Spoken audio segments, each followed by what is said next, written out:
Everyone, it was an unprecedented and well-executed Ukrainian drone operation deep inside Russia this weekend, followed today by a similarly brazen underwater attack on the Russian-built bridge connecting the Russian mainland to Crimea, the Ukrainian peninsula Russia has occupied now for more than a decade. Call it guerrilla tactics, call it asymmetrical warfare. But can Ukraine's bold operations actually force a recalcitrant Vladimir Putin to the negotiating table? We'll talk to ABC News military analyst Steve Gagner about that shortly. But first, our Tom Sophie Burge has this report. It was a series of stunning strikes on Russian airfields, damaging or destroying, Ukraine says, about a third of Russia's fleet of strategic bombers. Codenamed Operation Spiderweb, the attack was 18 months in the making. Ukraine Security Service smuggling 150 rudimentary quadcopter drones into Russia, concealing them in secret compartments in containers. Russian truck drivers then unwittingly transporting those containers to locations close to 5 military air bases, 3 in western Russia and 2 in far eastern Siberia. On Sunday, the roofs of those containers suddenly opening and the drones loaded with explosives taking off.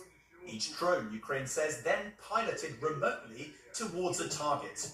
With Russia's defences caught off guard, the drones hurtling into those bombers parked on the ground, some of them capable of carrying nuclear weapons.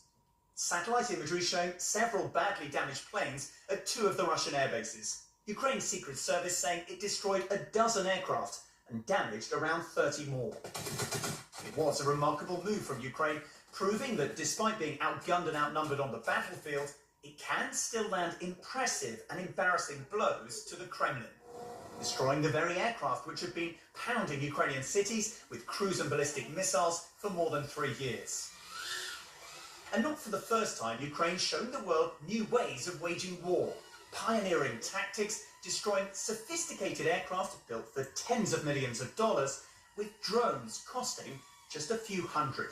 The ingenuity of Ukraine's attack reminiscent of Israel's covert operation against Hezbollah in Lebanon.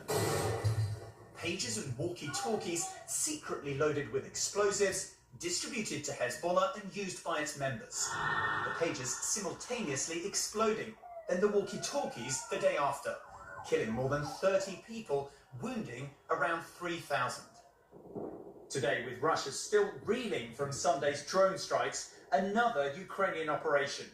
Ukraine's Secret Service releasing this video saying it caused a powerful underwater explosion on part of the vast bridge linking Russia to Crimea. No official comment from Russia so far, and there were no casualties. In Ukraine overnight, Russia's striking back, attacking the center of the northern Ukrainian city of Sumy with cluster munitions, killing at least 4 people and injuring more than 20 more. Moscow demonstrating it still has many more bombers and missiles and vast stocks of lethal drones to continue escalating its war. But Ukraine is still savouring its success. President Zelensky calling that drone operation brilliant, and without naming the US, saying it shows allies that have wavered in their support that Ukraine is strong and will not surrender. Those drone attacks. In an interview with our Martha Raddatz, Zelensky warning Russia will pay a price if the war goes on. And unless they will stop, we will continue. Russian and Ukrainian delegations meeting for less than 90 minutes Monday in Istanbul, making no progress towards ending the war.